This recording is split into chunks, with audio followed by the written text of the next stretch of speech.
Welcome, Algebra 1. This is 10-4, solving radical equations. The essential question is, why do you need to square each side when solving radical equations? Let's begin.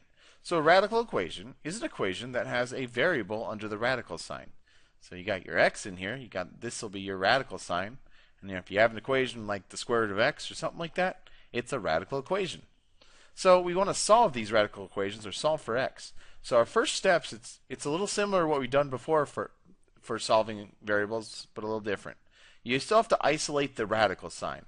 So you got to isolate whatever is under the square root first. So I just want it to be square root of x or whatever. And then you're going to square both sides. So you got to do the exponent on both sides of the equation. And then what you're going to do after you square both sides is you have to do the last few steps to isolate the variable, just like you'd normally do it.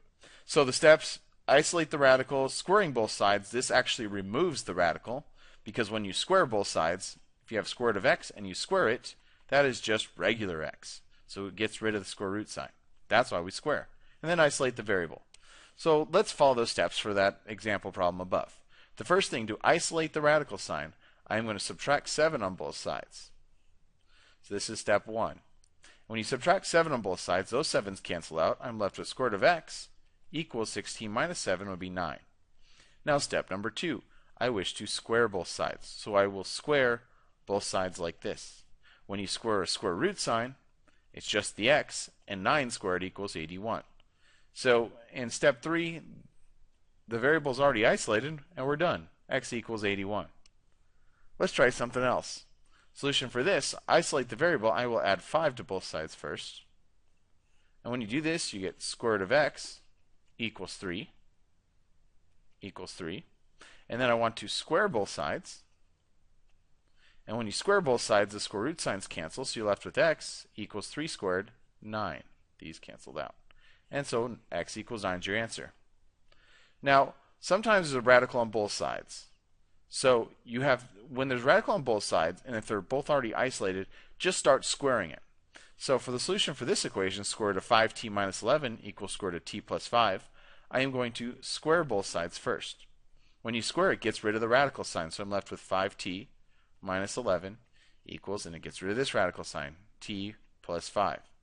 Now I just need to isolate the variables. When you have variables on both sides, this is like a 1t. I want to eliminate one of the variables, so I will subtract 1t on each side.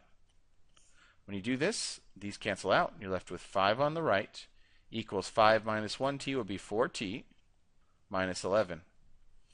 Next step to isolating the variable is I want to get rid of this minus 11, so I'll add 11 on both sides. So you get 4t equals 16. And then final step, I got to get rid of that 4. So when it's 4 times t, divide by 4. And you'll cancel out. You'll get t equals 16 divided by 4 is 4. And there's your answer. So extraneous solution. Here's another concept here. There are solutions that do not satisfy the original equation. So square roots are kind of weird, where if you try to solve for a variable, sometimes you get some solutions, but they don't actually work if you go back to the original equation. So if you substitute the answer into the original, it does not make sense. So for example, what's the solution of n equals square root of n plus 2? Well, in this case, my radical is isolated, so I'm going to square both sides first.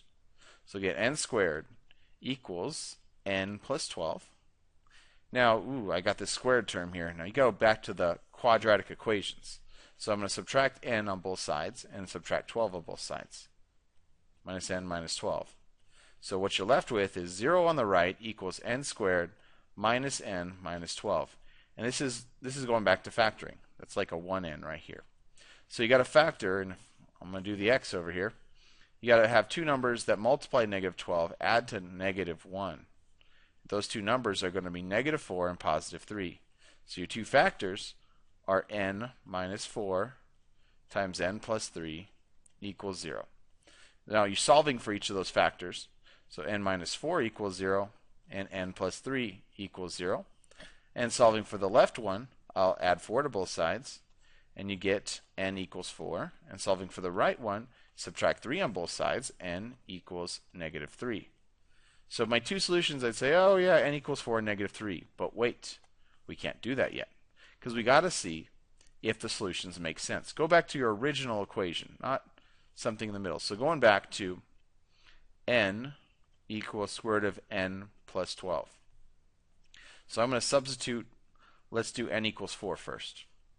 So n equals 4, you'd get 4 equals the square root of 4, not n, 4 plus 12, and square root of 4 plus 12 is square root of 16. And then square root of 16 is 4, so 4 equals 4. That works out. So n equals 4 is a good solution. Checked it off. Now let's try the other one. N equals negative 3. So you're going to get negative 3 equals the square root of negative 3 plus 12. So you get negative 3 equals square root of negative 3 plus 12 is 9. And square root of 9 is 3. Negative 3 equals positive 3? No, that does not work. So n equals negative 3 does not work. Our only solution is n equals 4. That is the only valid solution. That's it.